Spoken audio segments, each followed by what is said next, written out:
বন্ধুরা, আপনারাও কি জানতে চান এসআইআর হওয়ার পর আপনার নাম খসড়া লিস্টে আছে কি না?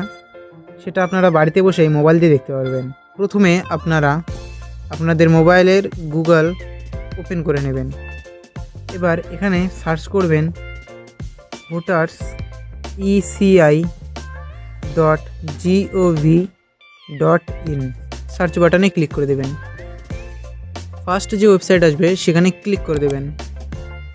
এরপর কিছুক্ষণ লোডিং নেবে, তারপরে আপনাদের স্ক্রল করতে হবে। স্ক্রল করতে করতে নিচে একদম দেখতে পারবেন search your name in voter list, এই অপশনটিতে ক্লিক করে দেবেন। এইরকম কিছুটা ইন্টারফেস ওপেন হয়ে যাবে। এবার আপনি চাইলে এখানে আপনার ডিটেলস দিয়েও খুঁজে বের করতে পারেন আপনার নাম রয়েছে কিনা, এবং আপনার রেজিস্টার্ড মোবাইল নাম্বার দিয়েও খুঁজে বের করতে পারবেন। আমি ভোটার কার্ডের এপিক নাম্বার দিয়ে বের করব। এর জন্য সর্বপ্রথম ল্যাঙ্গুয়েজ সিলেক্ট করে নিতে হবে। এরপর আপনার ভোটার কার্ডের এপিক নাম্বারটি দিয়ে দেবেন।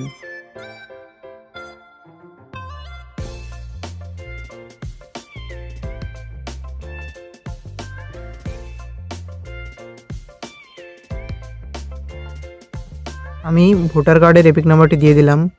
নেক্সট রাজ্য সিলেক্ট করে নিতে হবে। সবাই ওয়েস্ট বেঙ্গল সিলেক্ট করবেন।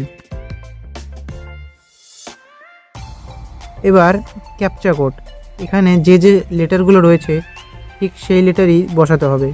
ছোটো হাতের থাকলে ছোটো হাতের, বড় হাতের দিলে চলবে না। আমি বসিয়ে দিচ্ছি। অ্যান্ড সার্চ অপশানে ক্লিক করে দেবেন। তো এখানে এভাবে যদি আপনার পুরো ডিটেলস চলে আসে, অর্থাৎ আপনার নাম 2026-এর ভোটার লিস্টের খসড়ায় রয়েছে, পরবর্তীতে আপনি ভোটদান করতে পারবেন। এবং এখানে যদি লেখা আসে নট ফাউন্ড, তাহলে আপনার নাম নেই, আপনাকে আবার করে আবেদন করতে হবে। ভিডিওটা যদি আপনার কাজে এসে থাকে তাহলে একটি লাইক করে বন্ধুদের সঙ্গে অবশ্যই শেয়ার করুন, এবং আমাদের চ্যানেলে নতুন হয়ে থাকলে চ্যানেলকে সাবস্ক্রাইব করে রাখুন।